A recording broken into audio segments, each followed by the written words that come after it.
चलिए अभी स्टार्ट कर रहे हैं अगार एंड हनी। तो सबसे पहले हम लोग अगार देखते हैं और इसके बाद देखेंगे हनी देखेंगे। ठीक है, तो अगार अगार क्या है, इसको सिनोनिम, तो इसको या तो सिंपली अगार कहिए या आपका मन हो तो अगार अगार भी कह दीजिए, या फिर इसको वेजिटेबल वेजिटेबल जिलेटिन कहा जाता है। वेजिटेबल जिलेटिन, जो जिलेटिन होते हैं वो बोन से यानी एनिमल टिश्यू से प्राप्त होते हैं, और अगार को कहा गया क्योंकि ये प्लांट से प्राप्त होता है तो वेजिटेबल जिलेटिन। तो ये सिनोनिम्स इसका बहुत इंपॉर्टेंट है, पूछ सकता है कि which of the following called as vegetable gelatin, तो अपना अगार है। ठीक है, बायोलॉजिकल सोर्स भी देख लेते हैं। क्या है biological source? It is a gelatinous substance obtained from red algae. Red algae से ये प्राप्त होते हैं। किस रेड एल्गी से? तो नाम है जेलिडियम एमेंसी। एमएनसी से ये प्राप्त होते हैं, और फैमिली क्या है इसका? फैमिली जेलीडेसी। जेलीडेसी फैमिली से प्राप्त होते हैं। हो गया।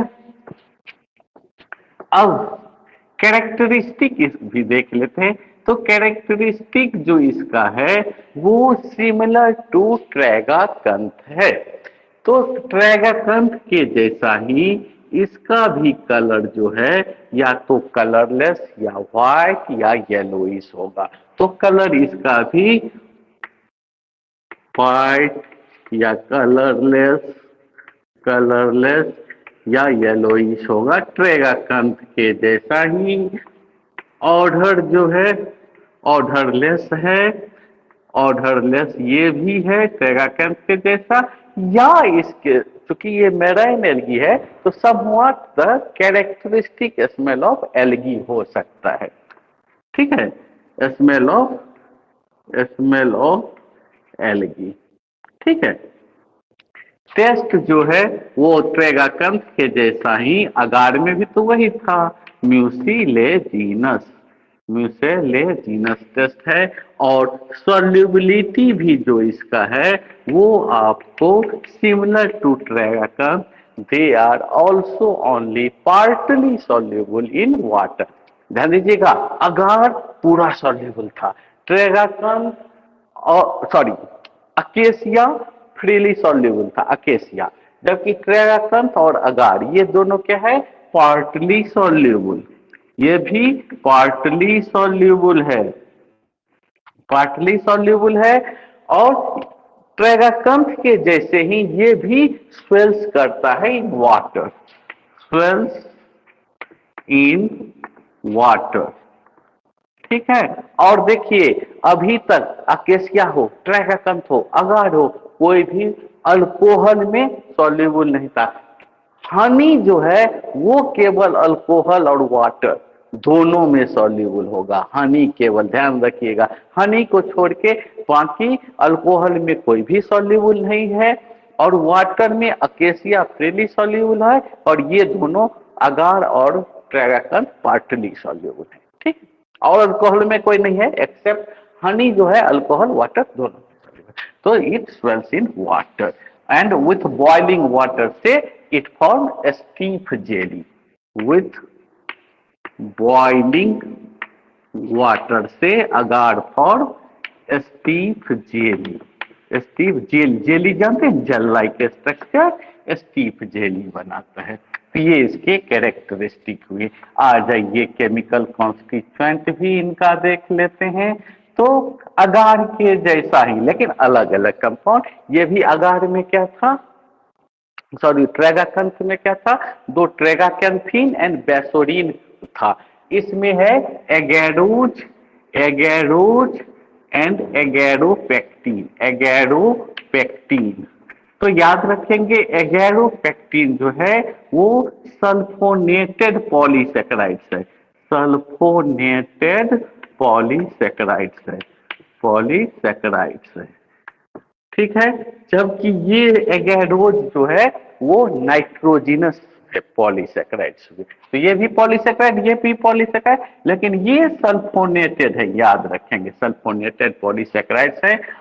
एगैरोज जो है ये responsible for the gel strength, ये जेल स्ट्रेंथ, क्योंकि ये वाटर में आपको स्टिफ जेली बनाता है, तो जेली का जो जेल स्ट्रेंथ होता है वो एगैरोज के कारण।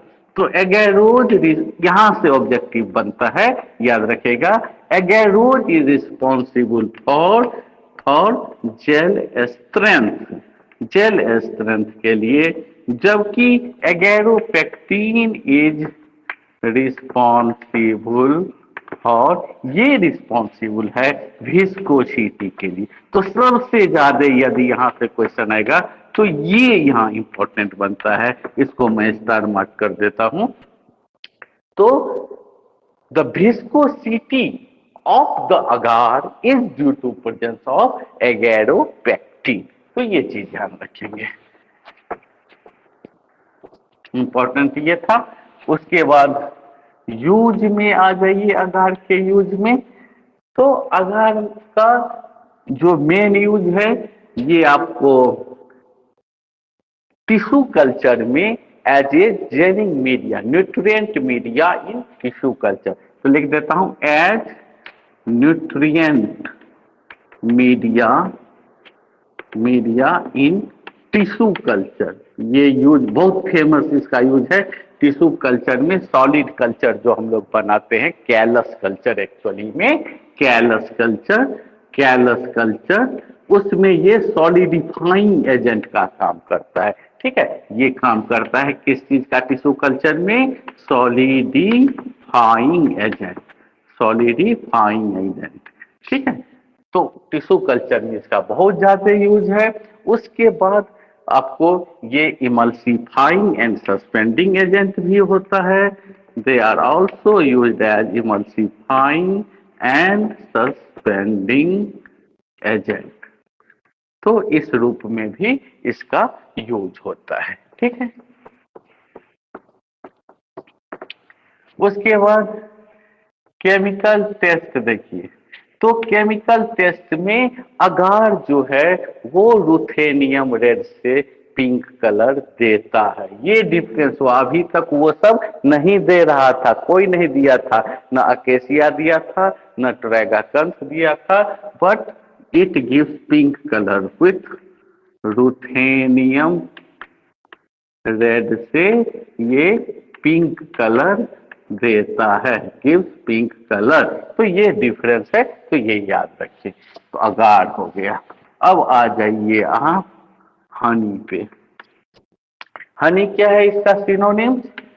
तो हनी को हम लोग प्यूरिफाइड हनी, सिनोनिम्स इसका है प्यूरिफाइड हनी, या हम लोग मधु भी बोलते हैं, मधु। ठीक है, मधु भी बोलते हैं। और इसका बायोलॉजिकल सोर्स, तो हनी क्या है? एक सुगरी सेक्रेशन, मीठा शुगर जैसा सेक्रेशन है। So it is a sugar secretion, secretion, secretion secreted by, secreted by bees, बीज। कौन बी है? Apis mellifera, secreted by bees Apis mellifera in Honey comb में, हनी कॉम्ब में। और इसका फैमिली क्या है? फैमिली इसका एपीडी, एपीडी। ठीक है, एपिस मेलिफेरा, एपीडी। तो ये इसके सोर्स हो गए। उसके बाद collection and preparation, collection and preparation भी देख लेते हैं। तो क्या होता है? वर्कर बी, वर्कर बीड जो होते हैं वो sucks the nectar nectar of flower. Worker भी अपने प्रोबॉसिस होता है सूट जैसा स्ट्रक्चर, हॉलो नैरो ट्यूब को प्रोबॉसिस कहते हैं। ठीक है, तो वर्कर भी जो है वो फ्लावर का नेक्टार सेक्स करते हैं। और नेक्टार में क्या रहता है? सुक्रोज मेनली रहता है। सुक्रोज आपको 75% एंड वाटर 25%। ठीक है, तो सुक्रोज एंड वाटर रहता है, 1 minute, water 75%, sorry, water 75% and sucrose 25% nectar में रहता है। तो ये वर्कर भी जो है वो नेक्टार सक करते हैं फ्लावर के, और उसको जो है ये लोग अपने हॉनी सैक्स में डिपोजिट करते हैं। डिपोजिटेड इन हनी सैक ये पाए जाते हैं इनके एब्डोमेन में, इन एब्डोमेन में। ठीक है, और उसके बाद ये नेक्टार जो है, this nectar is converted into invert sugar by inverted enzyme. Nectar को invert sugar, sorry, invertase enzyme invertase enzyme के प्रेजेंस में ये आपको इन्वर्ट शुगर में बदल जाता है, इन्वर्ट शुगर में बदल जाता है।